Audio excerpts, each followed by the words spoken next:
चलिए शुरू करते हैं और लेते हैं पहला प्रश्न। चित्रकूट में 297 किलोमीटर लंबे बुंदेलखंड एक्सप्रेसवे की नींव किसने रखी? तो जो बुंदेलखंड एक्सप्रेसवे है, इसके बारे में अगर हम बात करें तो 29 फरवरी 2020 की बात है। 29 फरवरी, इतना पुराना तक हम कवर करने जा रहे हैं। 29 फरवरी 2020 को आधारशिला रखी प्रधानमंत्री नरेंद्र मोदी ने। ये इंपॉर्टेंट है, इसकी डेट भी। और ये जो एक्सप्रेसवे है, ये 296 किलोमीटर या 297 दोनों मिलता है, 296.7 किलोमीटर कहीं जिक्र होता है। तो 296 या 97 जो भी आपसे पूछा जाएगा, इसको सही मानिएगा, इसलिए दोनों आंकड़े मैं आपको बताया दे रहा हूं। ठीक है, एक बार कहीं वेबसाइट पे ये भी दिखा था। तो ये योगी आदित्यनाथ ने नहीं रखी थी, इन्होंने रखी थी। और ये एक्सप्रेसवे बुंदेलखंड क्षेत्र को आगरा लखनऊ एक्सप्रेसवे और यमुना एक्सप्रेसवे से जोड़ देगा, यानी कि इसकी जो कनेक्टिविटी है वो पूरी बढ़ जाएगी। और ये जो एक्सप्रेसवे है, ये चित्रकूट, बांदा, महोबा, हमीरपुर, जालौन, औरैया, इटावा, इन सब जिलों से होकर गुजरेगा, उनको ये लाभ मिलेगा। देश में पहली बार किस यूनिवर्सिटी में गर्भ संस्कार पर डिप्लोमा कोर्स की शुरुआत की जा रही है? और ये जो यूनिवर्सिटी है, ये लखनऊ यूनिवर्सिटी है। लखनऊ यूनिवर्सिटी में गर्भ संस्कार पर पीजी डिप्लोमा शुरू किया गया है, ये पाठ्यक्रम। और इस पाठ्यक्रम में स्नातक, प्रस्नातक, शोध छात्र छात्राओं के साथ जो भी गृहिणियां हैं, आईवीएफ सेंटर हैं, संचालक हैं, रिटायर्ड स्वास्थ्य विभाग के कर्मचारी हैं, ये सब पार्टिसिपेट कर रहे हैं। उत्तर प्रदेश सरकार ने राज्य में कौशल विकास के लिए निम्नलिखित में से कौन सी योजना शुरू की? उत्तर प्रदेश गवर्नमेंट के द्वारा स्किल डेवलपमेंट की कौन सी योजना है, ये यहाँ पे पूछा जा रहा है। तो यहाँ पर कौशल सतरंग योजना, युवा हब योजना और मुख्यमंत्री अप्रेंटिस योजना, ये तीनों योजनाएं ये संबंधित हैं यूपी की स्किल डेवलपमेंट से। स्किल डेवलपमेंट की बात की जाए यूपी में, तो ये तीनों की तीनों योजनाएं हैं। और इन तीनों योजनाओं के बारे में अगर आप थोड़ा थोड़ा भी ध्यान रखेंगे तो मेंस में भी आप आसानी से लिख लेंगे। देश का पहला प्राकृतिक स्लज शुद्धिकरण संयंत्र कौन सा संस्थान बना रहा है ना? तो ये स्लज प्यूरिफिकेशन प्लांट जो है, ये बना रहा है अलीगढ़ मुस्लिम विश्वविद्यालय। डी ऑप्शन इसका बिल्कुल करेक्ट है। और ये विद्युत के द्वारा चलेगा, मतलब ये इलेक्ट्रिसिटी से चलेगा, ये जो संयंत्र होगा। उत्तर प्रदेश में कुपोषित परिवारों को किस योजना के तहत गायें प्रदान की जाएंगी? जो भी कुपोषित परिवार हैं, उनको गाय देने की योजना, तो ये मुख्यमंत्री बेसहारा गोवंश सहभागिता योजना है। गायों को भी आश्रय इसमें मिल जाएगा और निराश्रित जो गोवंश है उनको आश्रय स्थल मिलेगा। और जिला प्रशासन इसमें व्यवस्था करेगा और कि जिनको भी गाय पालने का ये अवसर दिया जाएगा, उनको कुछ पैसे दिए जाए। जैसे 900 रुपये इसमें प्रतिमाह देने की बात की जा रही है, 30 रुपये रोज। तो बेसहारा गोवंश सहभागिता योजना यानी कि दोनों लोगों का लाभ होगा। उनको पैसे मिल जाएंगे, गाय को खिलाएंगे, उसका दूध भी अपना लाभ उठा सकते हैं, और जो इधर उधर गाय घूमा करती है उनको घर मिल जाएगा। किस राज्य के बागपत जिले के सादिकपुर सिनौली में स्थित पुरातात्विक स्थल व अवशेषों को राष्ट्रीय महत्व का घोषित किया गया? अब ये सिंपल सी बात है, इसका उत्तर आपको पता है कि उत्तर प्रदेश में ही है बागपत जिला। तो वहां की ये स्थल आपको याद रखना है, सादिकपुर सिनौली। यहाँ पर पुरातात्विक स्थल अवशेष को राष्ट्रीय महत्व का दर्जा अभी दिया गया है, उसके रूप में इसको घोषित किया गया है। अगला जो प्रश्न है, निम्नलिखित में से किस राज्य ने मेजर ध्यानचंद विजय पथ योजना शुरू की है? अब यहाँ पर कंफ्यूजन होता है, जो पेपर में प्रश्न आता है। 29 अगस्त को मेजर ध्यानचंद की क्या होती है? मेजर ध्यानचंद की जयंती होती है। तो 29 अगस्त 2020, ये भी याद रखना है क्योंकि 21 भी आने वाला है। तो 29 अगस्त 2020 को उनकी जयंती के अवसर पर विजय पथ योजना शुरू की गई। कहाँ पे? उत्तर प्रदेश में। योगी आदित्यनाथ ने उसको शुरू किया। और इस योजना के तहत प्रदेश के 19 अंतरराष्ट्रीय खिलाड़ियों के घरों तक पक्की सड़कें बनाने का ये विजय पथ है ना, तो इसके अंतर्गत जो पक्की रोड है वो बनाई जाएंगी 19 खिलाड़ियों के घरों तक। महाभारत अनुसंधान केंद्र कहाँ बनाया जाएगा? बहुत इंपॉर्टेंट प्रश्न है। महाभारत रिसर्च सेंटर कहाँ पर बनाया जाएगा? तो इसका जो सेंटर रखा गया है, ये प्रयागराज में बनाया जाएगा। ए ऑप्शन इसका बिल्कुल करेक्ट है। धार्मिक स्थल प्रयागराज है और महाभारत युग के समय से आज तक इसका बहुत महत्व भी रहा है। तो हंडिया विकासखंड यहाँ पर पड़ता है। हंडिया विकासखंड में, प्रयागराज में इसको बनाया जाएगा महाभारत अनुसंधान केंद्र। राफेल फाइटर जेट की पहली महिला पायलट कौन बनी है? पहली महिला पायलट, मोस्ट इंपॉर्टेंट क्वेश्चन है। राफेल फाइटर जेट की, तो ये शिवांगी सिंह है। ए ऑप्शन इसका बिल्कुल करेक्ट है। भारतीय वायुसेना की ये फ्लाइट लेफ्टिनेंट और विमान उड़ाएंगी राफेल, ये पहली महिला पायलट ऐसी बन गई है। मिग 21 भी इन्होंने उड़ाया है। और ये रहने वाली कहाँ की अगर पूछ लिया जाए तो ये वाराणसी की रहने वाली है। वाराणसी की रहने वाली है ये। अगला जो प्रश्न है, वर्ष 2020 के शांति स्वरूप भटनागर पुरस्कार के लिए किसे चुना गया है? तो ये बहुत इंपॉर्टेंट इसलिए है कि ये बुशरा अतीक जो है, ये औसत विज्ञान के क्षेत्र में इनको ये पुरस्कार दिया गया है, Bushra Atiq, professor Bushra Atiq, B option इसका करेक्ट है। और ये CSIR के प्रथम एवं संस्थापक निदेशक सर शांति स्वरूप भटनागर के स्मरण में दिया जाता है। 7 क्षेत्र है इसमें, जीव विज्ञान, रसायन विज्ञान, पर्यावरण विज्ञान, इंजीनियरिंग, गणित, चिकित्सा और भौतिकी उसमें दिया जाता है। और 45 वर्ष से कम आयु के भारतीय वैज्ञानिकों को ये दिया जाता है। और ये जो पुरस्कार है, क्योंकि इनका रिलेशन यहाँ से है, यूपी से, इसलिए इंपॉर्टेंट हो जाता है। महिलाओं की सुरक्षा के लिए सेफ सिटी प्रोजेक्ट किस राज्य में शुरू किया गया है? सेफ सिटी प्रोजेक्ट, तो ये सेफ सिटी जो प्रोजेक्ट है ये यूपी में ही चलाया जा रहा है। डी ऑप्शन इसका बिल्कुल करेक्ट हो जाएगा। सेफ सिटी प्रोजेक्ट में 180 दिनों तक इसको चलाने का प्रावधान रखा गया। पुलिस और अन्य विभाग सार्वजनिक स्थानों पर महिलाओं की सुरक्षा व्यवस्था जो है उसको दृढ़ करने का कार्य इसके अंतर्गत करेंगे। और वैसे देखा जाए तो ये गृह मंत्रालय का एक मिशन मोड जो है ये पहल है।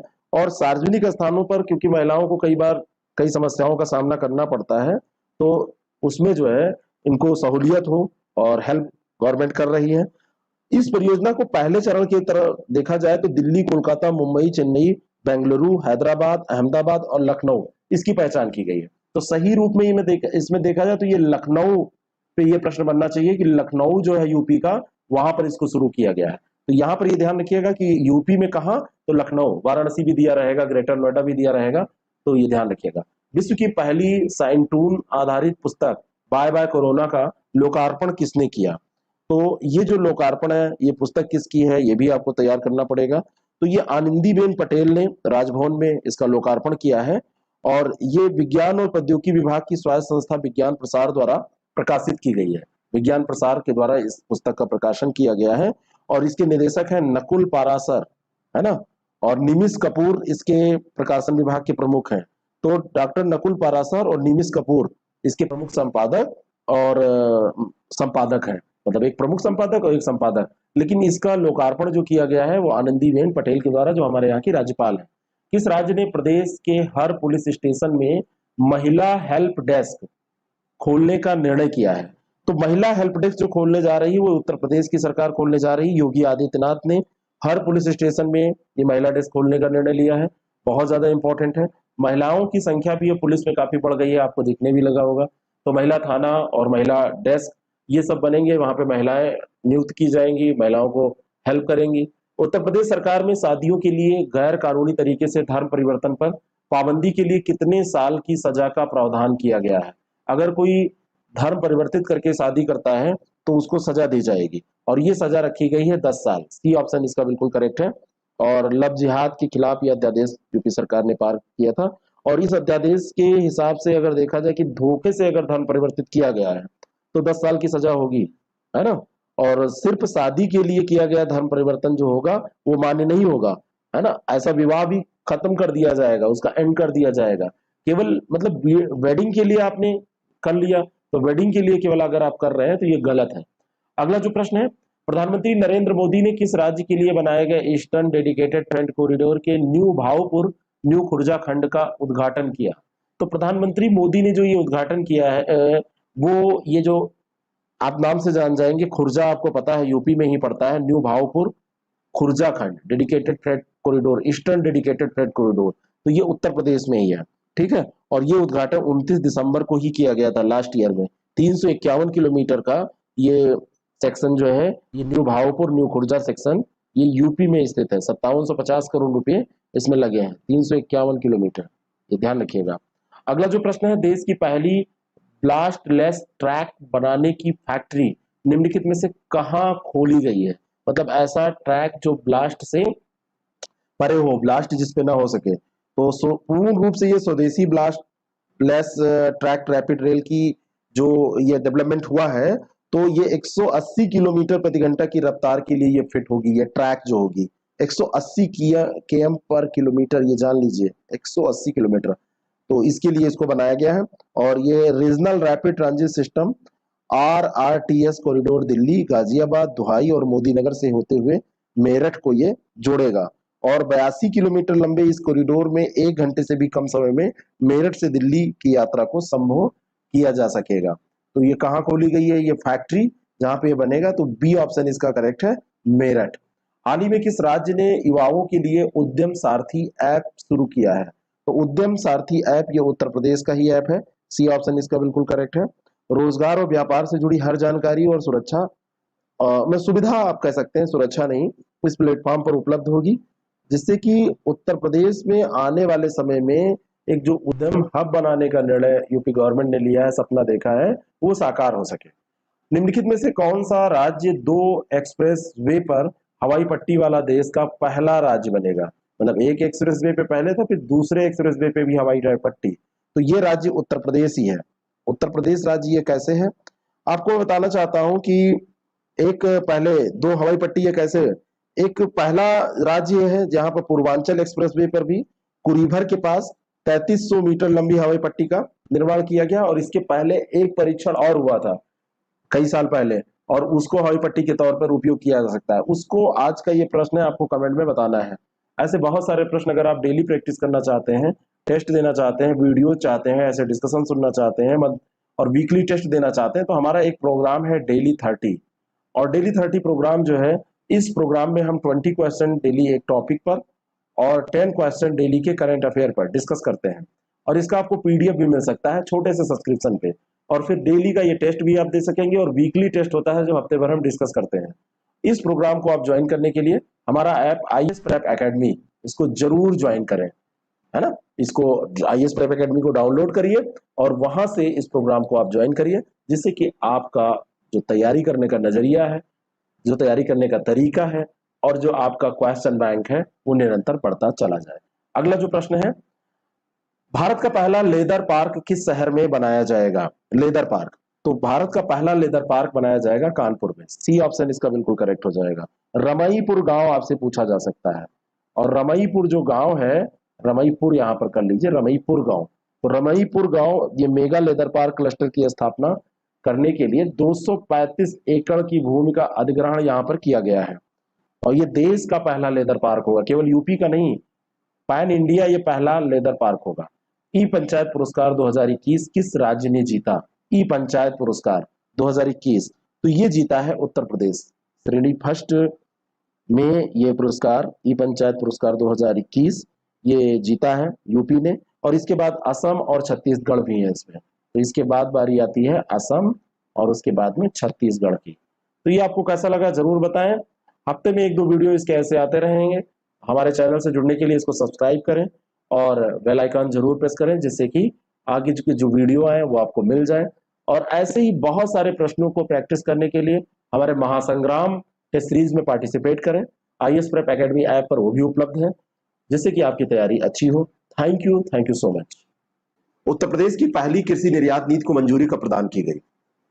तो ये जो मंजूरी दी गई, अब वैसे तो ये 2019 में दी गई, सी ऑप्शन इसका करेक्ट है। लेकिन यूपी के लिहाज से करंट जब आप पढ़ेंगे तो ये बहुत पुराना प्रश्न नहीं है। 2019 में कृषि निर्यात नीति को मंजूरी यूपी गवर्नमेंट ने दी है। उत्तर प्रदेश सरकार द्वारा पारित यूपी कोका विधेयक का संबंध किससे है? यूपी कोका विधेयक 27 मार्च 2018 को इंट्रोड्यूस किया गया था, और ये चर्चा में लगातार बना रहा है। अब इसको आप चाहे करंट का क्वेश्चन मान लीजिए, चाहे इसको अब स्टैटिक जीके में शामिल कर लीजिए। वसूली, किडनैपिंग, हत्या की कोशिश, जो भी अपराध हैं उनको रोकने के लिए, तो बी ऑप्शन इसका करेक्ट है। उत्तर प्रदेश सरकार ने इलेक्ट्रॉनिक्स विनिर्माण नीति कब शुरू की? बढ़िया प्रश्न है, बिल्कुल अभी साल भर के अंदर का प्रश्न है। लास्ट ईयर अगस्त में 19 अगस्त 2020 को इलेक्ट्रॉनिक्स विनिर्माण नीति शुरू की, और इसमें लक्ष्य रखा कि 5 साल में 40,000 करोड़ रुपए का निवेश हम लेके आएंगे। 40,000 करोड़ रुपए के निवेश को आकर्षित करने की बात इसमें की गई। वैश्विक इलेक्ट्रॉनिक हब बनाने की कोशिश, ये सपना है। उत्तर प्रदेश सरकार ने किसानों के लिए गन्ने की बिक्री तथा दूसरी सूचनाओं के लिए कौन सा ऐप लॉन्च किया? गन्ना किसान, उत्तर प्रदेश में गन्ना होता है, और भारत में सबसे ज्यादा जो गन्ना होता है उत्तर प्रदेश में ही होता है। गन्ने में चीनी की मात्रा यहाँ साउथ के गन्ने की अपेक्षा कम रहती है, लेकिन खेती तो अच्छी खासी होती है। एक ऐप लॉन्च हुआ है ई गन्ना ऐप के माध्यम से इसके बिक्री और इससे संबंधित जो सूचनाएं हैं वो मिल जाया करेंगी किसानों को।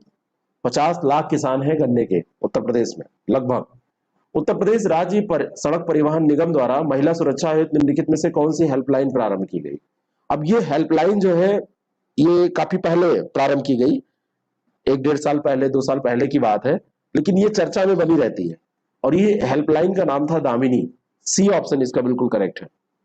सुबह 9 बजे से शाम 6 बजे तक शिकायत दर्ज कराने का इसमें है कि अगर कोई छेड़खानी करता है या कोई असुविधा होती है, किसी तरीके से कोई बदसलूकी करता है, तो इसमें शिकायत की जा सकती है। उत्तर प्रदेश सरकार ने घाघरा नदी का नाम बदलकर क्या रखा या बदलकर क्या रखने का निर्णय लिया? तो ये नाम, जैसे घाघरा जो नदी है, ये घाघरा नदी, कर्नाली नदी, ये गंगा की मुख्य सहायक नदी में से मानी जाती है। घाघरा नदी या कर्नाली नदी भी इसको कहा जाता है। तिब्बत के ऊंचे पर्वत शिखर हिमालय से ये निकलती है, नेपाल से होकर भारत में प्रवेश करती है, यूपी बिहार में ये बहती है। यूपी में इसको, जैसे अयोध्या पहुंचती है, सरयू कहा जाता था, है ना, तो इसको सरयू नाम ही दे दिया गया है पूरी नदी का। जल जो है इसमें बहुत ज्यादा होता है, बाढ़ भी इसके कारण से आती है। इधर कई जिले इससे प्रभावित होते हैं, बहराइच, बाराबंकी, ये सब जिले इससे प्रभावित होते हैं, तो इसका नाम सरयू नदी कर दिया गया। उत्तर प्रदेश के किस जिले में सोने के 3000 टन भंडार होने का अनुमान लगाया गया है? बहुत ही इंपॉर्टेंट क्वेश्चन है ये।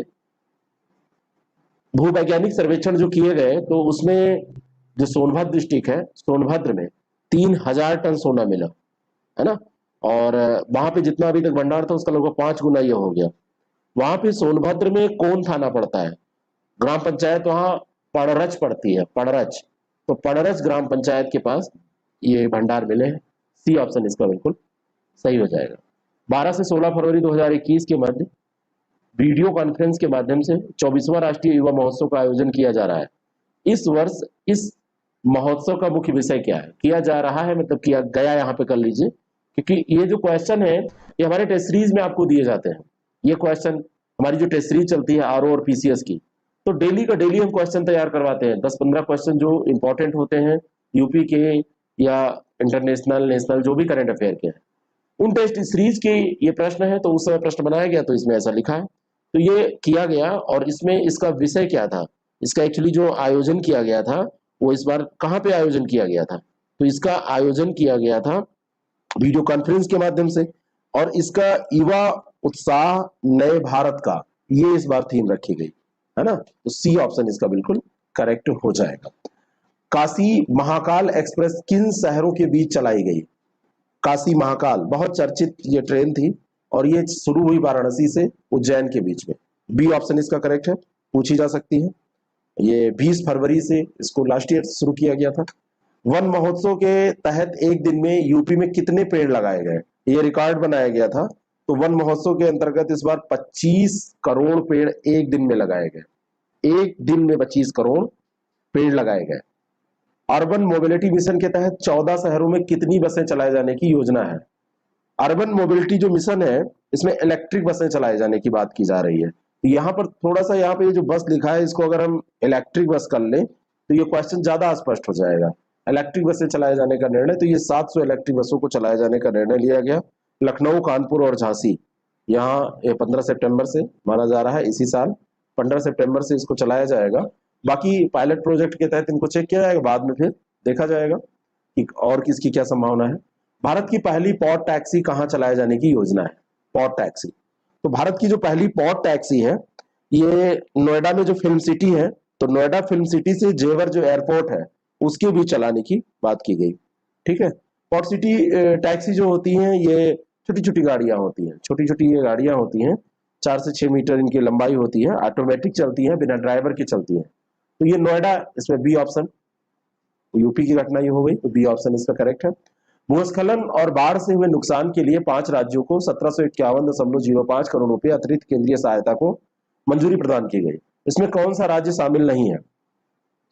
अरुणाचल प्रदेश, असम, तेलंगाना, ओडिशा और उत्तर प्रदेश। उत्तर प्रदेश इसमें शामिल है। इसमें एक उड़ीसा आप कर लीजिए और एक यहां पर जोड़ लीजिए तेलंगाना को। यूपी शामिल है, इसलिए प्रश्न पूछा जा सकता है। मध्य प्रदेश इसमें शामिल नहीं है, यही डी इसका सही उत्तर हो जाएगा। उत्तर प्रदेश सरकार ने 7 फरवरी 2020 को कितने अंकों का एक यूनिकोड जारी करने की प्रणाली शुरू की? यूनिकोड, ये जो यूनिकोड होगा, इस यूनिकोड में 16 अंक होंगे, और ये यूनिकोड राज्य में सभी प्रकार के लैंड होल्डिंग को चिन्हित करने के लिए प्रयुक्त किया जाएगा। जो पहले के 6 अंक इसमें होंगे, ये भी आप ध्यान रखिए, शुरुआती जो 6 अंक हैं, शुरुआती 6 अंक भूमि की जनसंख्या पर आधारित होंगे। जनसंख्या, भूमि पर कितने लोग रह रहे हैं, उन जनसंख्या पर आधारित होंगे। आगे के जो 4 अंक हैं, ये विशिष्ट पहचान भूमि की निर्धारित करेंगे, ये विशिष्ट पहचान के लिए होंगे। बाद में 11 से 14 तक के जो अंक हैं, उसमें 2 अंक श्रेणी विवरण और 2 अंक भूमि की श्रेणी कैसी होगी, आवासीय है कि कृषि है, वाणिज्यिक है, तो 2-2 अंक ये ऐसे निर्धारित किए गए हैं। 16 अंक है, बी ऑप्शन करेक्ट है। किस हाईकोर्ट ने उत्तर प्रदेश में डीजे बजाने पर पाबंदी लगाई? अब उत्तर प्रदेश में पाबंदी लगाई जा रही है, तो ये प्रयागराज हाईकोर्ट ने लगाया, यहाँ का जो इलाहाबाद हाईकोर्ट है उसने ही लगाया, ए ऑप्शन इसका करेक्ट है। अब ये भी न्यूज पुरानी है, 2019 की ही घटना है, लेकिन कभी कभी पूछा जाता है ये उत्तर प्रदेश यहाँ से हटा दिया जाता है, अब किसने लगाया, तो आप कंफ्यूज होंगे, हो सकता है कहीं अलग लगाया हो, तो यहाँ पर भी ऐसा हो चुका है, इसलिए प्रश्न मैंने यहाँ पे रखा है। अगला जो प्रश्न है, उत्तर प्रदेश सरकार ने कहा अंतरराष्ट्रीय क्रिकेट स्टेडियम बनाने की योजना बनाई है? यूपी में भी देखा जाए तो अंतरराष्ट्रीय स्तर के 5 स्टेडियम हैं, इनमें से 3 लखनऊ में है, एक इकाना जो स्टेडियम है जिसको अब अटल बिहारी वाजपेयी अंतरराष्ट्रीय क्रिकेट स्टेडियम, भारत रत्न अटल बिहारी वाजपेयी अंतरराष्ट्रीय क्रिकेट स्टेडियम कहा जाता है। दूसरा यूनिवर्सिटी ग्राउंड लखनऊ है, और केडी सिंह बाबू स्टेडियम, ये 3 लखनऊ में है, एक ग्रीन पार्क स्टेडियम कानपुर में, और एक है ग्रेटर नोएडा में, greater Noida sports complex ground. तो ये 5 है। अभी योगी सरकार ने गोरखपुर में निर्णय लिया है कि यहां पर भी एक अंतरराष्ट्रीय स्तर का स्टेडियम बनाया जाए, तो बी ऑप्शन इसका सही है। निम्नलिखित में से किस संस्थान ने नए सत्र से सांख्यिकी और डेटा साइंस की पढ़ाई शुरू करने का निर्णय लिया? जेई का जो पेपर होता है उसमें अगर किसी को कम मार्क्स आते हैं, बाद की रैंक आती है, तो उसको कहीं एडमिशन वैसे नहीं मिलता था आईआईटी के किसी कोर्स में, लेकिन यहाँ पर आईआईटी कानपुर में, मतलब और बहुत सारे इंस्टीट्यूट एडमिशन देते हैं, वो सब अलग है, लेकिन अगर यहाँ आईआईटी में ही आप करना चाहते हैं सांख्यिकी और डेटा साइंस में पढ़ाई, तो आईआईटी कानपुर ने एक शुरू किया है, जेई वाला जो एडवांस एग्जाम है वो जो पास करेंगे, तो जेई एडवांस के बाद में मेरिट के आधार पर इसमें दाखिला दे दिया जाएगा। और इस तरीके से आईआईटी में पहली बार ऐसा कहीं शुरू किया गया, ऐसा पहले कहीं ऐसा प्रोग्राम नहीं चल रहा था। तो आईआईटी कानपुर, ध्यान रखना, यूपी से रिलेटेड है। बुंदेलखंड के पर्यावरण प्रेमियों ने किस जंगल को बचाने के लिए विशेष अभियान शुरू किया? ये बहुत ज्यादा चर्चा में थी घटना, और एक बड़ी कंपनी को वहां पे मध्य प्रदेश गवर्नमेंट ने ये एक जंगल का एरिया जिसको कहते हैं बक्सवाहा जंगल का एरिया, यही ऑप्शन इसका करेक्ट है। एमपी गवर्नमेंट ने एक कंपनी को दे दिया नीलामी पर 50 साल के लिए, खनन पट्टा कर दिया। तो जब वहां पे खनन पट्टा हो गया, तो उत्तर प्रदेश और मध्य प्रदेश में जो बुंदेलखंड का एरिया पूरा आता है, वहां के पर्यावरण प्रेमियों ने एक मोर्चा खोला, सेवक साहब फॉरेस्ट चैंपियन अभियान वहां पे शुरू किया गया। तो ये जो है ये बक्सवाहा जंगल था, उसी को बचाने के लिए। आपको बताना चाहता हूं कि हमारे टेस्ट सीरीज प्रोग्राम में अगर आप पार्टिसिपेट करना चाहते हैं और ये टेस्ट भी आप देना चाहते हैं फ्री में, तो आप आईएएस प्रेप एकेडमी ऐप को जरूर डाउनलोड कीजिए और उसको डाउनलोड करके आप ये सब टेस्ट फ्री दे सकते हैं और हमारी टेस्ट सीरीज का लाभ उठा सकते हैं, पीडीएफ उसका पा सकते हैं, रिवाइज कर सकते हैं। स्टैंडर्ड क्वेश्चन आपको मिलेंगे, बढ़िया नए पुराने सब क्वेश्चंस का रिवीजन हो जाएगा, एग्जाम आपके लिए सरल होगा। 6307281212 हमारा नंबर है, इस पे कांटेक्ट या व्हाट्सएप कर सकते हैं। बाल विवाह रोकने के लिए यूपी का एक जिला है श्रावस्ती, कौन सा सॉफ्टवेयर विकसित किया गया है? तो बाल विवाह के मामले में अगर देखा जाए तो विश्व स्तर पर श्रावस्ती ने रिकॉर्ड बनाया है। नाइजीरिया जो अफ्रीका का देश है, अफ्रीका में जो नाइजीरिया है, नाइजीरिया के बाद सबसे अधिक बाल विवाह श्रावस्ती में ही देखने को मिलते हैं। पढ़ाई का स्तर भी यहाँ का बहुत कम है। तो इसको रोकने के लिए अभी लखनऊ की इंजीनियर्स ने एक ऐप बनाया है, ऐप का नाम आपको नहीं भूलना है, वह है परिपक्व। कई सोसाइटी या सोशल इशू में आप लिख रहे हो और वहां पर अगर आपको कुछ लिखना है बाल विवाह के बारे में, तो परिपक्व ऐप का वहां पर जिक्र आप कर सकते हैं। ये जो ऐप है, इसमें घर बैठे आप ऐप को खोलिए, शिकायत कर दीजिए कि ऐसी घटना हो रही है, तो उस पर एक्शन लिया जाएगा। हाल ही में किस योजना के तहत यूपी में दिव्यांगजनों के लिए राशन कार्ड बनाए जा रहे हैं? कौन सी योजना है? अब प्रथम दृष्टिया तो इसको आप दिव्यांगजन पेंशन योजना कह देंगे, अपूर्व पेंशन योजना कह देंगे, लेकिन प्रधानमंत्री कौशल विकास मिशन की जो पहल है उसमें आत्मनिर्भर भारत योजना के तहत ही दिव्यांगजनों के लिए एक जो कार्यक्रम शुरू किया गया, तो राशन कार्ड आत्मनिर्भर भारत अभियान के तहत ही बनाए जा रहे हैं। ए ऑप्शन इसका करेक्ट है। ये आपको कैसा लगा कमेंट करके बताएं और हमसे जुड़े रहें ऐसे और वीडियोस के लिए। करंट अफेयर की भी श्रृंखला हमारी चल रही है, उसको भी आप देखते रहें और आगे और करंट अफेयर आएगा। यूपीपीसीएस का मॉक टेस्ट हम कर रहे हैं, उसका भी लाभ आप उठा सकते हैं और उसको आप आईएएस प्रेप एकेडमी के फ्री प्लेटफॉर्म पर, मतलब फ्री जो ये कोर्स रखा गया है उसमें टेस्ट आप दे सकते हैं। Thank you so much. Uttar Pradesh में कहां श्री राम यूनिवर्सिटी बनेगी? उत्तर प्रदेश सरकार अयोध्या के लिए बहुत सारा काम कर रही है। अयोध्या में राम मंदिर बन ही रहा है। भगवान राम की संस्कृति पर शोध करने के लिए एक सेंटर स्थापित किया जाएगा जिसको कहा जाएगा श्री राम यूनिवर्सिटी। अयोध्या में यह स्थापित किया जाएगा। निम्नलिखित में से कौन सा लखनऊ के बारे में सही नहीं है? उत्तर प्रदेश का पहला हाईटेक टाउन, एशिया का प्रथम डीएनए बैंक, उत्तर प्रदेश की साइबर लैब, देश का 5वां मेमोरी भौगोलिक संकेतक लैब। उत्तर प्रदेश की साइबर लैब की जहां तक बात है, उत्तर प्रदेश की साइबर लैब लखनऊ में नहीं बन रही है। साइबर लैब ये आगरा में बन रही है। यहाँ पर लखनऊ की जगह पे अगर ये आगरा, यहाँ पे ये आगरा, बाकी सारे के सारे ये लखनऊ में बन रहे हैं, ध्यान रखना। उत्तर प्रदेश का निम्नलिखित में से कौन सा जिला आकांक्षी जिले में शामिल नहीं है? उत्तर प्रदेश के 8 जिले आकांक्षी जिलों में हैं। बलरामपुर, सिद्धार्थनगर, सोनभद्र, चंदौली, फतेहपुर, चित्रकूट, श्रावस्ती और बहराइच। इनमें से आप देखिए तो एक जिला यहाँ पर दिया हुआ है ललितपुर। ललितपुर आकांक्षी जिले की सूची में नहीं आता है और ये जो जिले हैं ये अच्छे प्रदर्शन करने वाले देश के जिलों में शामिल है। बुंदेलखंड क्षेत्र में जल संकट को दूर करने के लिए उत्तर प्रदेश सरकार ने किस देश के साथ समझौता किया? इजराइल के साथ यह समझौता हुआ है। बुंदेलखंड क्षेत्र का जल संकट इजराइल की टेक्नोलॉजी और वहां की सहायता से दूर किया जाएगा। उत्तर प्रदेश का सबसे बड़ा डिफेंस कॉरिडोर कहां पे बनेगा? डिफेंस कॉरिडोर की जो बात हो रही है ये अलीगढ़ में बनेगा। सी ऑप्शन इसका करेक्ट है। 400 हेक्टेयर क्षेत्र में इसका डेवलपमेंट किया जाएगा। निम्नलिखित में से किस संस्थान ने बीज गेंद का विकास किया है? बीज गेंद होगा क्या? बीज गेंद खेती किसानी को आसान बनाने के लिए खाद के साथ ये गेंद ऐसे विकसित किया जाएगा और इसका जब उपयोग होगा तो जो उत्पादन है वो बहुत बढ़ जाएगा। ये किया है आईआईटी कानपुर में। उत्तर प्रदेश में निम्नलिखित में से कहां फार्मा पार्क बनाया जाता है? फार्मा पार्क बनाया जा रहा है तो पीलीभीत और ललितपुर यहां पर बनाया जा रहा है, बनाया जाता नहीं, बनाया जा रहा है। तो पीलीभीत और ललितपुर दोनों जगह पे सी ऑप्शन इसका करेक्ट हो जाएगा। ए और बी दोनों ऑप्शन इसके सही है। निम्नलिखित में से कहां रामलीला अकादमी बनाए जाने की योजना है? टैगोर कल्चरल कॉम्प्लेक्स के नाम से एक रामलीला अकादमी बनने जा रही है। भारत ही नहीं विश्व के विभिन्न देशों की जो भी रामलीला शैलियां हैं, रामलीला केवल भारत में ही नहीं है, इंडोनेशिया की भी रामलीला आपने सुना होगा अयोध्या में आई थी, तो अयोध्या में इसकी स्थापना होने जा रही है। पेरू स्थित अंतर्राष्ट्रीय आलू अनुसंधान संस्थान का केंद्र उत्तर प्रदेश में कहां खोला जाएगा? पहले भी अंतर्राष्ट्रीय स्तर पर देखा जाए तो फिलीपींस का चावल अनुसंधान संस्थान जो है उसका एक सेंटर वाराणसी में बनाया गया था।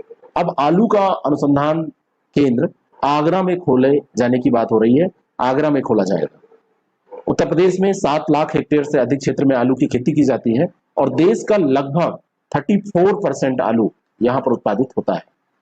हाल ही में उत्तर प्रदेश का चौथा अभ्यारण्य कहां बनाए जाने का निर्णय लिया गया है? पीलीभीत, दुधवा और अमानगढ़, ये 3 जगह, पीलीभीत, दुधवा, अमानगढ़ 3 जगह पे पहले से ही अभ्यारण्य है और चौथा ये जो अभ्यारण्य है ये सहारनपुर में विकसित किया जाएगा। 33,000 हेक्टेयर में इसका विकास होगा। 8 जून को उत्तर प्रदेश कैडर के किस आईएएस को चुनाव आयुक्त नियुक्त किया गया? यूपी कैडर के ये सेवानिवृत्त आईएएस अधिकारी हैं। पहले आप समझ सकते हैं उत्तर प्रदेश में कितने महत्वपूर्ण पदों पर ये रह चुके हैं। अब इनको अनूप चंद्र पांडे की बात है, अनूप चंद्र पांडे को मुख्य चुनाव आयुक्त के अलावा जो 2 चुनाव आयुक्त होते हैं उनमें से एक आयुक्त के तौर पर नियुक्त किया गया है। चुनाव आयोग की अगर बात करें 1950 में इसका गठन हुआ था। 15 अक्टूबर 1989 तक केवल मुख्य निर्वाचन आयुक्त सहित एकल सदस्यीय निकाय हुआ करता था। वर्तमान में समय में देखा जाए उसके बाद इसमें 1+2 की व्यवस्था की गई, तो वर्तमान समय में सुनील चंद्रा भारत के मुख्य निर्वाचन आयुक्त हैं और राजीव कुमार और अनूप चंद्र पांडे ये 2 लोग आयुक्त के तौर पर कार्य कर रहे हैं। उत्तर प्रदेश सरकार ने कहां काला नमक चावल महोत्सव का आयोजन किया? काला नमक चावल महोत्सव सिद्धार्थनगर में आयोजित किया गया। 13 मार्च 2021 को इसकी शुरुआत की गई। झांसी में अभी हुआ था स्ट्रॉबेरी महोत्सव और लखनऊ में हुआ था गुड़ महोत्सव। काला नमक चावल जो है, इस चावल को बुद्ध चावल के नाम से भी जाना जाता है। सुगंधित चावल की बेहतरीन किस्मों में से एक है ये।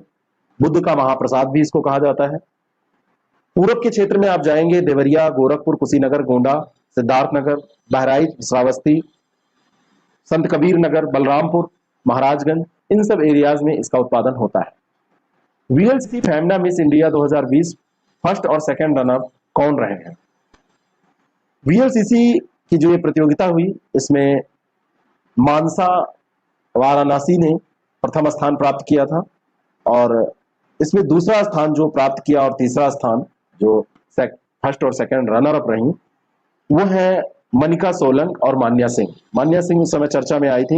इनके माता पिता बहुत गरीब हैं, बहुत संघर्ष से इन्होंने पढ़ाई की और ऐसी प्रतियोगिता में जब कोई स्थान पाता है तो आप समझ सकते हैं कितना संघर्ष उसने किया होगा। देश का पहला हस्तशिल्प गांव कहां पर बसाया जाएगा? उत्तर प्रदेश के लिए बहुत इंपॉर्टेंट करंट अफेयर है। यूपी में तो ये बसेगा ही। यूपी में हैंडीक्राफ्ट विलेज है। हैंडीक्राफ्ट विलेज पड़ता है आगरा में, वहीं पर इसको बसाया जाने का प्रयास किया जाएगा, ये योजना है। और ताजगंज इलाका पड़ता है आगरा में, वहां पे मलको गली है, तो मलको गली में इसको बसाया जाएगा। मलको ये गली है। मुख्यमंत्री योगी आदित्यनाथ ने कहा प्रदेश के पहले गो अभयारण्य की आधारशिला रखी? ये मिर्जापुर में रखी गई है और 29 जनवरी 2020 की ही ये बात है। आधारशिला जो रखी गई थी वो 2020 में। यूपी का जो करंट अफेयर आपसे पूछा जाएगा 1.5 साल तक पुराना जाके करंट अफेयर में ही शामिल करके उसको पूछ लिया जाता है। लखनऊ व गौतम बुद्ध नगर के बाद उत्तर प्रदेश सरकार ने कहा पुलिस कमिश्नर प्रणाली लागू करने का निर्णय लिया? उत्तर प्रदेश में और गौतम बुद्ध नगर में, 2 जगह पे ये लागू हो चुकी है। अब वाराणसी और कानपुर में इसको लागू करने की योजना है। गोरखपुर में नहीं, वाराणसी और कानपुर में जो कमिश्नरेट प्रणाली है वो लागू की जाएगी। हाल ही में प्लास्टिक से डीजल रूपांतरण के पहले संयंत्र का उद्घाटन कहां पर हुआ? लखनऊ इसमें छोड़ दीजिएगा, बिल्कुल ध्यान मत दीजिएगा, क्योंकि कंफ्यूजन अक्सर होता है कि जो राजधानी शहर है वहां पे सबसे ज्यादा ये सब काम किए जाते हैं। मथुरा वृंदावन निगम जो है, मथुरा वृंदावन नगर निगम ने प्लास्टिक से डीजल बनाने का एक कारखाना स्थापित किया है और रोजाना जो 6 टन सिंगल यूज और रिसाइकिल प्लास्टिक निकलता है तो उसके द्वारा ये डीजल बनाने का प्रयास करेंगे। जो हेमा मालिनी सांसद हैं यहाँ की, उन्होंने इसका उद्घाटन किया है। स्वतंत्रता सेनानी अशफाक उल्लाह खां के नाम पर कहां चिड़ियाघर बनाने का फैसला किया गया? उत्तर प्रदेश की जो सरकार है, योगी सरकार, योगी जी का जुड़ाव है गोरखपुर से। गोरखपुर में जो चिड़ियाघर है उसका नाम रखा जाएगा स्वतंत्रता सेनानी अशफाक उल्लाह खां। ठीक है, सी ऑप्शन करेक्ट हो जाएगा। उत्तर प्रदेश में किस वर्ष तक पशुओं को खुरपका मुंहपका रोग से मुक्त कराए जाने का लक्ष्य निर्धारित किया गया है? और ये वर्ष है 2030।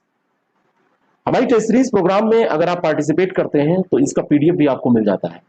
ऐसे प्रश्नों से हमारी टेस्ट सीरीज बनाई जाती है जो आपके एग्जाम में आने वाले प्रश्न होते हैं। आरओ या यूपीपीसीएस के एग्जाम्स के लिए आप हमारी टेस्ट सीरीज का फायदा उठा सकते हैं।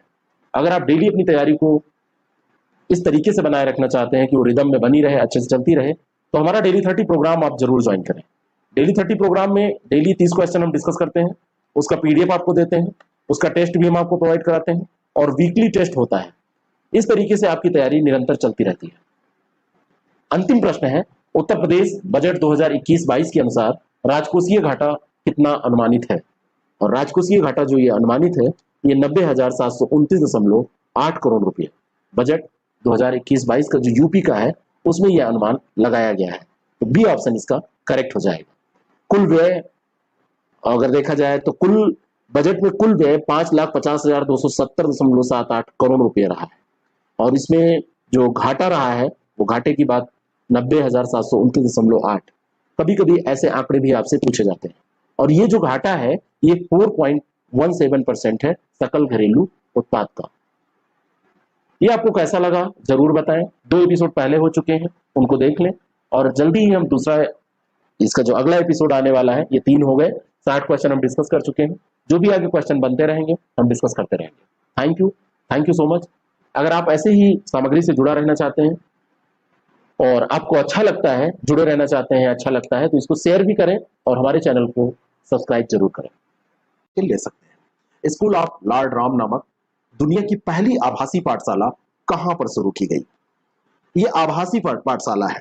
और लॉर्ड राम क्योंकि चर्चा में बहुत ज्यादा है, राम मंदिर बहुत ज्यादा चर्चा में है, सबकी निगाहें जाती हैं अयोध्या पे, लेकिन अयोध्या इसका सही उत्तर नहीं होगा। इसका सही उत्तर हो जाएगा ये वाराणसी। वाराणसी में जो ये वर्चुअल पाठशाला शुरू की गई है, इसके बारे में एक फैक्ट और भी मैं आपको बताना चाहता हूं कि इसका प्रारूप किसने तैयार किया है, स्ट्रक्चर किसने डिजाइन किया है, तो उस व्यक्ति का नाम है प्रिंस तिवारी। और प्रिंस तिवारी जो है बीएचयू में अभी अध्ययनरत है, पहले ये एसबीएम के प्रोडक्ट रह चुके हैं, सरस्वती विद्या मंदिर के। उत्तर प्रदेश में वनवासी समागम का आयोजन कहाँ किया गया? वनवासी समागम इसलिए इंपॉर्टेंट है क्योंकि राष्ट्रपति महोदय ने इसमें पार्टिसिपेट किया था। 14 मार्च 2021 की बात है। 14 मार्च 2021 में सोनभद्र में पड़ता है एक स्थान चापकी, और चापकी में इन्होंने नवनिर्मित भवन, वनवासी समागम के अवसर पर वहां पे एक आश्रम है, सेवा कुंज आश्रम, वहां नवनिर्मित भवनों का भी उद्घाटन किया था। वनवासी समागम का अर्थ है वनों में रहने वाले जो लोग हैं, खास करके जो एसटीज हैं, उनके कल्चर, उनके प्रोडक्ट, उनकी जीविका, इन सब पर बात करना। और इन चीजों को वैल्यू दिया भी जाना चाहिए और सरकार इसको विभिन्न कोशिशों के माध्यम से दे भी रही है। 16 फरवरी 2021 को महाराजा सुहेलदेव स्मारक और चित्तौरा झील के विकास कार्य की आधारशिला किसने रखी? डेट भी इंपॉर्टेंट है, 16 फरवरी 2021। ये आधारशिला रखने के दौरान उपस्थित रहे योगी आदित्यनाथ, लेकिन योगी आदित्यनाथ ने ये आधारशिला नहीं रखी, वर्चुअली ये आधारशिला रखी हमारे देश के प्रधानमंत्री नरेंद्र मोदी जी ने। नरेंद्र मोदी जी ने ये आधारशिला, बहराइच में स्थित है, सुहेलदेव जयंती जो मनाई गई और ये पूरा जो कार्यक्रम हुआ ये बहराइच में ही हुआ, और ये वर्चुअली उद्घाटन नरेंद्र मोदी जी ने किया, वो बहराइच आए नहीं, और उसका उद्घाटन उन्होंने वहीं से कर दिया, दिल्ली में ही बैठ के। केंद्रीय विद्युत, नवीन और नवीकरणीय ऊर्जा राज्य मंत्री श्री आर के सिंह ने 24 मार्च 2021 को कहां से ग्राम उजाला कार्यक्रम की शुरुआत की? ग्राम उजाला कार्यक्रम है किस लिए? ग्राम उजाला कार्यक्रम सब्सिडी देता है बल्बों पर, एलईडी बल्बों पर, प्रति बल्ब 10 रुपये की वहनीय दर पर बल्ब उपलब्ध कराए जा रहे हैं, और इसकी शुरुआत 24 मार्च 2021 को की गई वाराणसी से। डी ऑप्शन इसका करेक्ट हो जाएगा। प्रधानमंत्री श्री नरेंद्र मोदी ने वीडियो कॉन्फ्रेंस के माध्यम से चौरी चौरा शताब्दी समारोह का उद्घाटन किस तिथि को किया? मोस्ट इंपॉर्टेंट प्रश्न है, और यूपीपीएससीएस ने कई बार इसको पूछा है, यूपीपीएससी ने विभिन्न एग्जामों में, और 4 और 5 फरवरी दोनों वो देता है। चौरी चौरा के बारे में, डेट के बारे में आपसे पूछता है और दोनों दे देता है डेट, लेकिन यहां पर ध्यान रखना आप, गवर्नमेंट ने भी 4 फरवरी वाली डेट को अप्रूव किया, और चौरी चौरा शताब्दी समारोह का उद्घाटन पीएम मोदी ने 4 फरवरी 2021 को किया। ध्यान रखना आप, 100 साल अभी इस घटना को पूरे हुए हैं, चौरी चौरा वाली घटना को 100 साल पूरे हो गए हैं, 100 ईयर्स कंप्लीट हुए हैं, इस कारण से बहुत ज्यादा इंपॉर्टेंट है ना। साथ में यहाँ पर हमारे हमारी राज्यपाल आनंदीबेन पटेल और हमारे मुख्यमंत्री योगी आदित्यनाथ भी कार्यक्रम में थे। उत्तर प्रदेश का पहला वर्चुअल ई कोर्ट कहाँ खोला गया? वर्चुअल ई कोर्ट इंपॉर्टेंट इसलिए है क्योंकि ये नई पहल है, और उत्तर प्रदेश का जो पहला वर्चुअल ई कोर्ट है ये प्रयागराज में शुरू किया गया है। बी ऑप्शन इसका बिल्कुल करेक्ट है। ये जो सुविधाएं बढ़ाई जा रही हैं, इससे लोगों को बहुत आराम मिलेगा। चरणबद्ध तरीके से पूरे देश में ऐसी चीजें विकसित की जा रही हैं। यूपी में प्रयागराज से ये शुरू हुआ है, और धीरे धीरे जो 75 जिले हैं यूपी के, वहां पर इसको बढ़ाया जाएगा। उत्तर प्रदेश में पंचायत चुनाव कितने चरणों में संपन्न हुए? ये बहुत ज्यादा इंपॉर्टेंट प्रश्न है। अप्रैल में ये चुनाव संपन्न कराए गए। अप्रैल में जो ये शुरू होने वाले चुनाव थे, ये कितने चरणों में हुए? 15 अप्रैल को पहला चरण हुआ था, 19 अप्रैल को दूसरा चरण हुआ था, 26 अप्रैल को तीसरा, और 29 अप्रैल को चौथा चरण, और 4 चरणों में ये चुनाव संपन्न करा दिए गए। और अप्रैल के बाद में आती है मई। 2 मई को इसकी मतगणना शुरू हुई थी, 2-3 मई तक पूरी मतगणना 3 मई को समाप्त हुई। कहीं कहीं रात हो गई उस दिन भी, जैसी भी वोटिंग वैसे होती है, लेकिन ये काउंटिंग की बात आप छोड़ दीजिए, तो 4 चरणों में ये संपन्न हुआ, 15, 19, 16 और 29। सी ऑप्शन इसका बिल्कुल करेक्ट है। पंचायत चुनाव, ये वोटर लिस्ट कौन तैयार करता है? स्टेट जो इलेक्शन कमीशन होता है वो, इसका जो भारत का इलेक्शन कमीशन है उससे कोई लेना देना नहीं होता है, स्टेट लेवल पे जो स्टेट कमीशन होता है वो।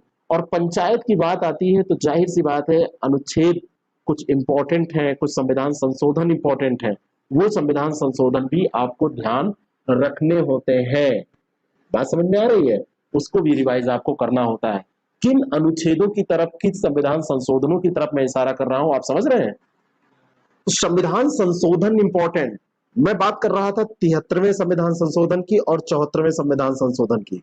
73वें के अंतर्गत आपकी ग्रामीण स्तर पर और यहाँ पर शहरी निकायों की बात की जाती है।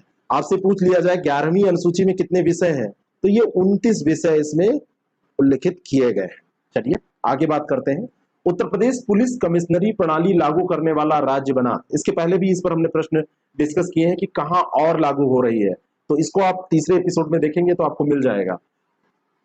पूरे देश में क्रम देखा जाए तो उत्तर प्रदेश जो है ये 16वां ऐसा राज्य है, 16वां, जिसने पुलिस कमिश्नरी प्रणाली लागू किया है। और इसको लागू करने का मतलब ये नहीं कि पूरे स्टेट में लागू हो गया। जैसे यूपी में ही अभी बात की जाए तो कहां कहां लागू है, एक तो लखनऊ में लागू है और दूसरा कहां पर लागू है, ये भी इंपॉर्टेंट प्रश्न है। अगर आप इसको भी तैयार नहीं कर पा रहे हैं तो आपका क्वेश्चन गलत हो सकता है। एक तो उत्तर प्रदेश में लखनऊ में लागू किया गया और दूसरा कहां लागू किया गया, ये प्रश्न इंपॉर्टेंट है। इसके बारे में मैंने पहले भी बात की है, तो आज इसका आप उत्तर देंगे, इसका उत्तर आप बताएंगे। 13 जनवरी 2020 की बात है जब यहां पर कमिश्नरी प्रणाली लागू की गई।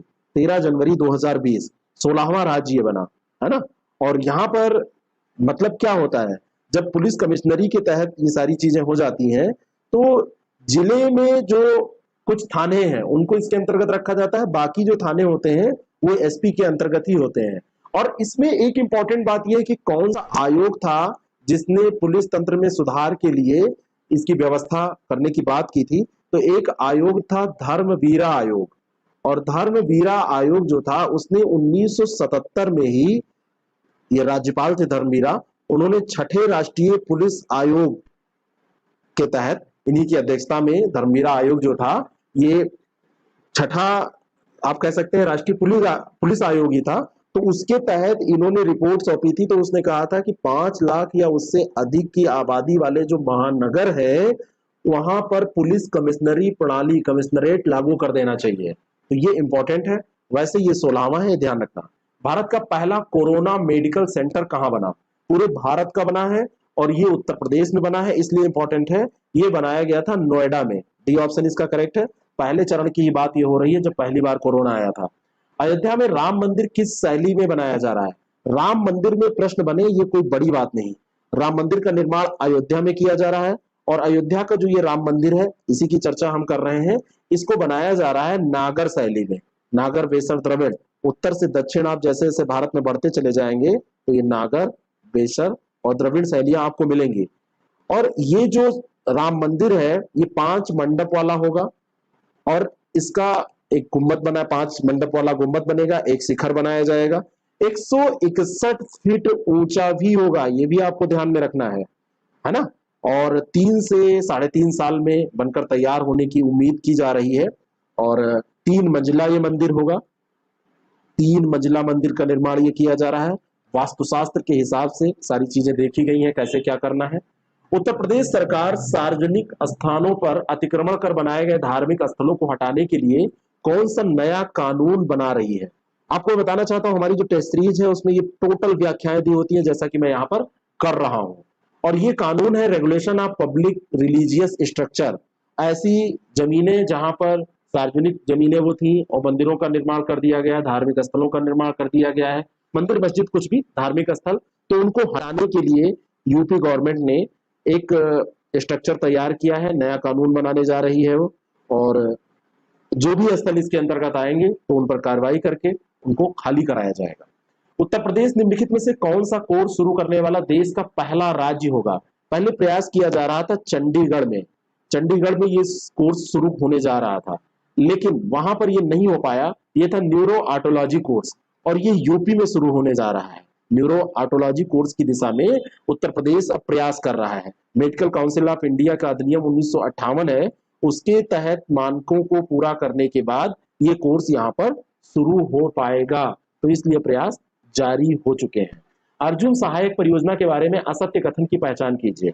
अर्जुन सहायक परियोजना में कई प्रश्न आपसे बन सकते हैं। 2600 करोड़ रुपए की ये सिंचाई परियोजना है, धसान नदी पर बनाई जा रही, जो सबसे इंपॉर्टेंट इसके बारे में है। ये दोनों इंपॉर्टेंट क्वेश्चन अलग अलग बनाए जा सकते हैं और दोनों स्टेटमेंट यहाँ पर सही है। ये परियोजना उत्तर प्रदेश के बांदा, महोबा और हमीरपुर जिले को लाभ पहुंचाएगी। मैं आपसे पूछ लूं कहाँ ये योजना नहीं है, किस जिले में? इलाहाबाद दे दिया जाए, ललितपुर दे दिया जाए, सोनभद्र दे दिया जाए, तो Banda, Mahoba, Hamirpur.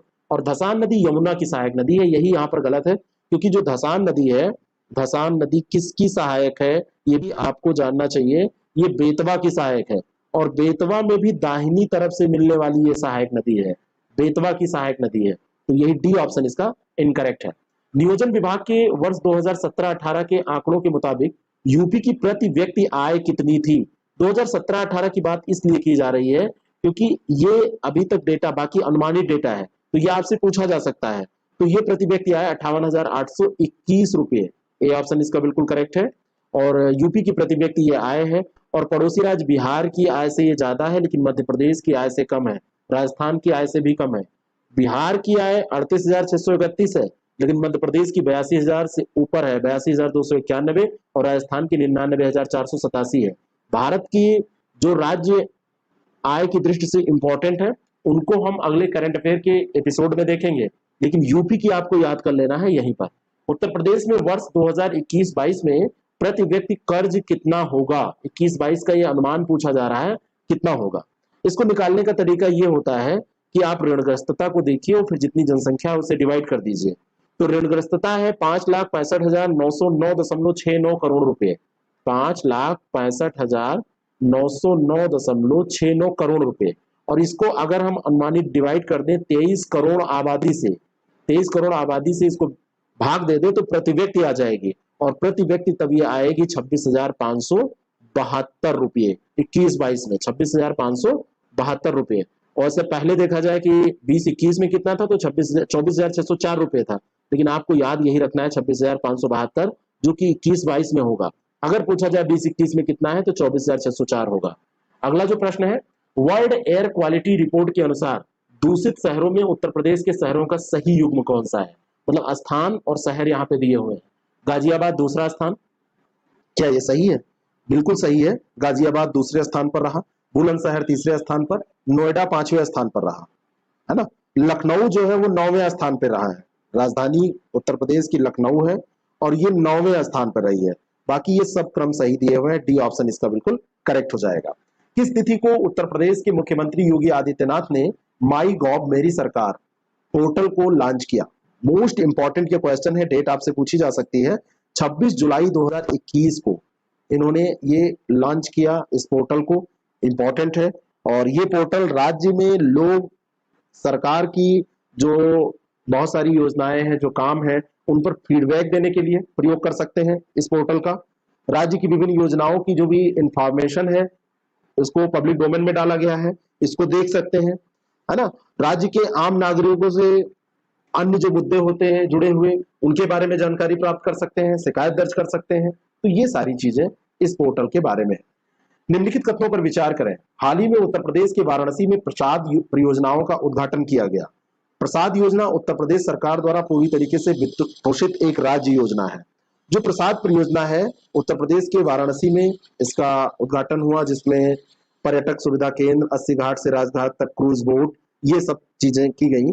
Pilgrim rejuvenation and spiritual heritage augmentation drive, ये प्रसाद का फुल फॉर्म है, और ये भारत सरकार द्वारा पूर्ण रूप से वित्त पोषित है, न कि उत्तर प्रदेश सरकार के द्वारा। तो दूसरा गलत है, पहला सही है, ए ऑप्शन इसका बिल्कुल करेक्ट हो जाएगा। अगला जो प्रश्न है, उत्तर प्रदेश जनसंख्या नियंत्रण, स्थिरीकरण और कल्याण विधेयक 2021 के बारे में सत्य कथन आपको बताना है कि कौन सा कथन सत्य है। ये जो विधेयक है राज्य की जनसंख्या को नियंत्रित करने, स्थिर करने और कल्याण पर बल देता है कि उस कैसे जनसंख्या का कल्याण हो पाए। पहला स्टेटमेंट सही है। 4 से अधिक बच्चों वाले लोगों को स्थानीय चुनाव लड़ने से रोकने का प्रावधान इसके अंतर्गत किया गया है। यहां पर 2 से अधिक बच्चों की बात की गई है, ना कि 4 से अधिक। 2 से ज्यादा बच्चे जिनके भी होंगे तो वो स्थानीय चुनाव नहीं लड़ पाएंगे। तो बड़े वाले चुनाव पे क्यों रोक नहीं लगा रहे हैं? तो ए ऑप्शन इसका बिल्कुल करेक्ट है। ठीक है ना। इसमें सरकारी नौकरियों में आवेदन करने, पदोन्नत पाने से भी रोकने का प्रावधान हुआ है अगर बच्चे ज्यादा होंगे। इसमें राष्ट्रीय पेंशन योजना के तहत योगदान कोष में 3% की वृद्धि करने का भी प्रस्ताव किया गया है और जनसंख्या नियंत्रण विधेयक को लागू करने के लिए राज्य जनसंख्या कोष की स्थापना करने का प्रावधान भी इस विधेयक के अंतर्गत किया गया है। और अंतिम प्रश्न है इस एपिसोड का, फिर अगला एपिसोड आएगा और आप इसको आईएएस प्रेप एकेडमी ऐप पर जाके जरूर दीजिए और हमारी टेस्ट सीरीज का भी लाभ आप उठाइए, जिससे कि आपकी तैयारी ऐसी हो जाए कि आप लीड करें, जितना कट ऑफ जाए उससे 10-15 मार्क्स आगे रहे आपका जो स्कोर हो। उत्तर प्रदेश सरकार ने कहां पर आतंकवाद रोधी दस्ते का प्रशिक्षण केंद्र स्थापित करने का निर्णय लिया? और ये बहुत ज्यादा इंपॉर्टेंट प्रश्न है, मोस्ट इंपॉर्टेंट प्रश्न है। देवबंद स्थान पड़ता है सहारनपुर में। कई बार अलग से भी ये पूछा गया है कि कहां पड़ता है, तो वहीं पर उत्तर प्रदेश सरकार ने आतंक निरोधी दस्ते, एंटी टेररिस्ट स्क्वाड कमांडो के लिए एक प्रशिक्षण केंद्र स्थापित करने का निर्णय लिया है ना। और ये इसकी जो लोकेशन आपकी है वो एक तरफ आपको हरियाणा मिल जाएगा, एक तरफ आपको उत्तराखंड मिल जाएगा, उत्तराखंड और हरियाणा, और एक तरफ यूपी, यानी कि इसके ये यूपी में तो है ही है, ये बिल्कुल बॉर्डर पे पड़ता है देवबंद की जो लोकेशन है। ठीक है, तो इस लोकेशन की दृष्टि से भी ये इंपॉर्टेंट है। ए ऑप्शन इसका बिल्कुल करेक्ट है। आपको ये कैसा लगा जरूर बताएं, लोगों तक इसको पहुंचाएं। नए हैं तो चैनल को सब्सक्राइब करें और पसंद आता है तो वीडियो को लाइक जरूर करें और हमसे जुड़े रहें। सारे एपिसोड आपके पड़े हुए हैं इस चैनल पे, प्लेलिस्ट को विजिट करें, देखें और आईएएस प्रेप एकेडमी ऐप पर जाके इसका टेस्ट दें। Thank you so much.